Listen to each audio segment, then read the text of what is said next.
Ini adalah buah zaitun. Sebenarnya, buah ini dapat dimakan langsung setelah dipetik, namun memiliki rasa pahit yang khas. Tapi kita mungkin lebih akrab dengan olahan atau produk dari buah zaitun ini, mulai dari minyak zaitun hingga zaitun acar.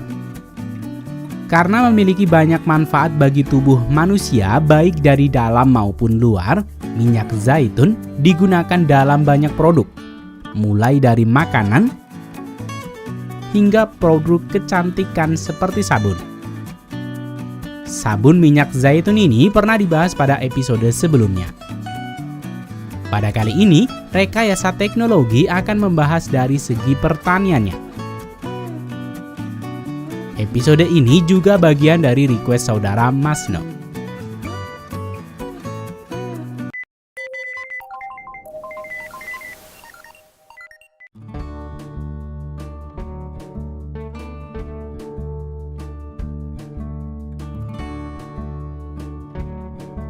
Pohon zaitun adalah pohon yang dapat berumur hingga ribuan tahun.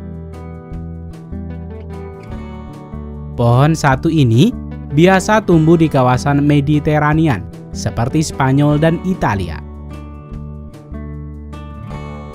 Kini, negara yang menjadi negara penghasil terbesar di dunia adalah Spanyol,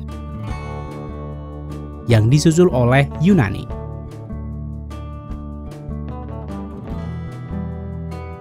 Pohon zaitun dapat tumbuh subur dan memiliki umur yang panjang pada daerah beriklim musim dingin yang sejuk dan musim panas yang panjang dan kering.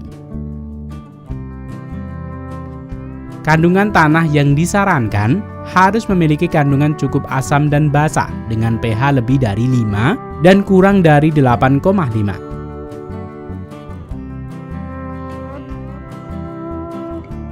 Setelah pengecekan kondisi tanah dan memenuhi kebutuhan dasar kandungan untuk perkembangan buah zaitun,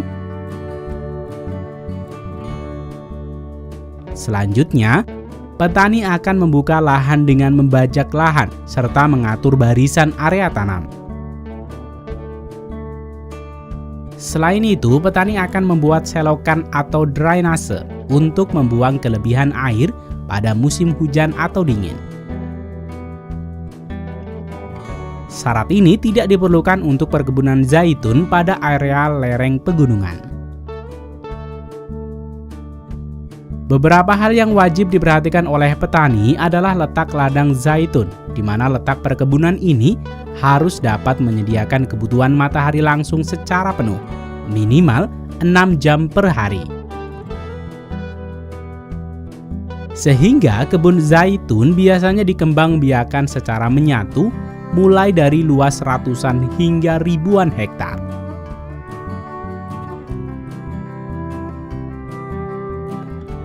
Pohon zaitun termasuk kategori pohon yang sulit untuk dibudidayakan melalui bijinya,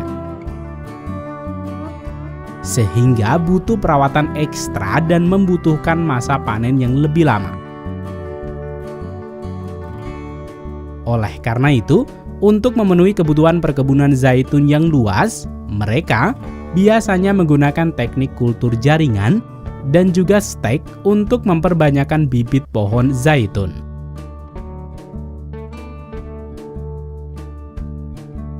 Bibit zaitun ini akan diperlakukan secara khusus pada rumah kaca hingga bibit ini mencapai tinggi antara 1,2 hingga 1,5 meter. Setelah itu, pohon ini akan dibawa ke perkebunan untuk ditanam di tempat terbuka di ladang perkebunan buah zaitun.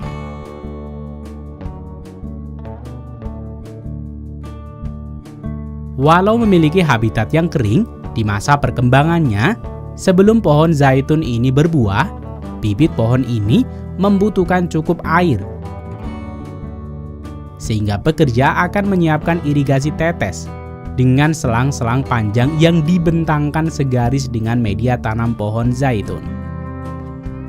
Pohon zaitun perlu disiram setiap hari selama musim panas.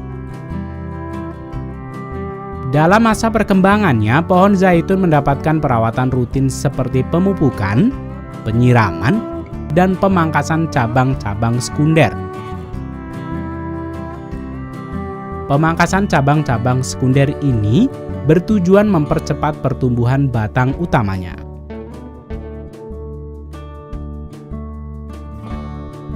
Seperti halnya pohon lainnya, pohon zaitun juga rentan terhadap serangan hama, seperti sisik hitam atau Seissetia olea. Dalam beberapa kasus, insektisida diaplikasikan untuk melawan serangan hama ini.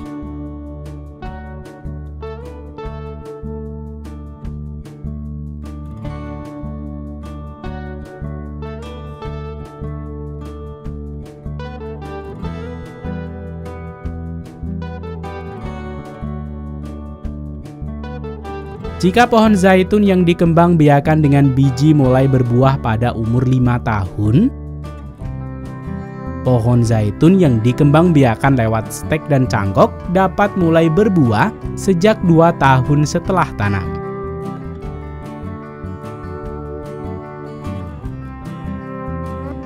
Dan pohon zaitun ini akan terus bereproduksi beberapa ratus tahun yang akan datang.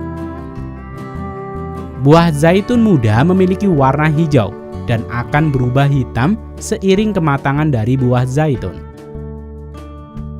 Namun beberapa petani tidak akan menunggu hingga buah zaitun ini benar-benar tua. Kebanyakan petani akan memanen saat buah zaitun masih hijau tua. Dan ketika musim panen tiba, petani akan membawa traktor pemanen mereka. Hal yang menarik dari panen buah zaitun adalah terdapat banyak sekali jenis mesin dan cara memanen buah zaitun yang berbeda.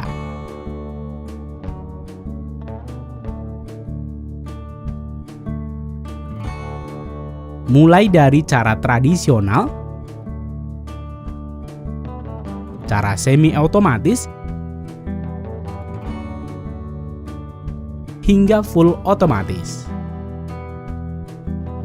Bahkan, untuk jenis mesin full otomatis ini pun masih ada banyak variannya.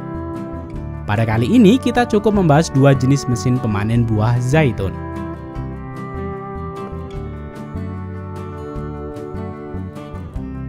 Mesin pemanen otomatis pertama ini mungkin mengingatkan kamu dengan mesin pemanen anggur dari Italia. Ya, mesin ini masih memiliki cara kerja dan desain kerangka yang sama, di mana kendaraan ini akan lewat di atas pohon zaitun. Kemudian akan menggerakkan pohon zaitun dengan garpu-garpu yang berputar, membuat buah zaitun berjatuhan. Ketika buah zaitun jatuh ke bawah, konveyor berjalan sudah siap menerima dan membawanya ke atas. Kemudian dengan tangan konveyor ini mengarahkan hasil buah zaitun ke traktor pengangkut yang berjalan mengiringi traktor pemanen ini. Di beberapa versi lainnya, mesin ini dilengkapi dengan penampung, memungkinkan pemindahan hasil panen dapat dilakukan di ujung ladang pohon zaitun.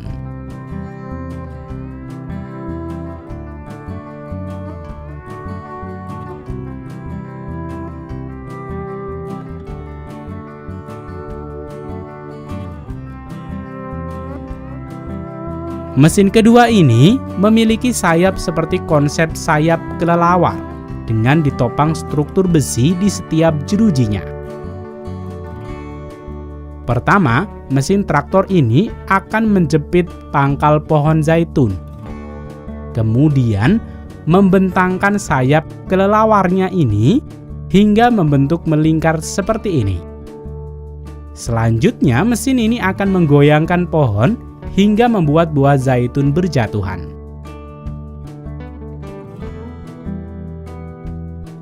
Buah zaitun yang berjatuhan ditampung pada bagian bawah penggerak mesin ini. Kemudian, setiap kali penampung sudah penuh, mesin ini akan memindahkannya ke keranjang.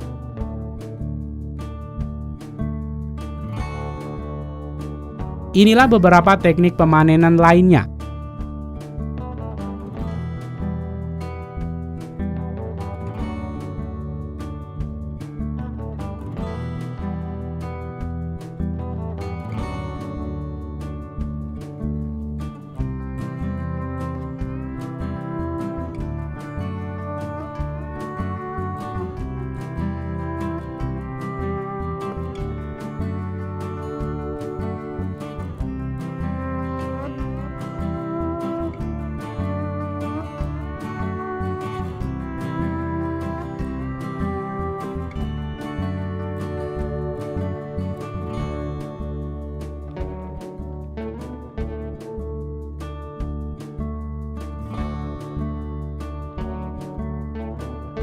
Mana yang menjadi favorit dan menurutmu paling menarik?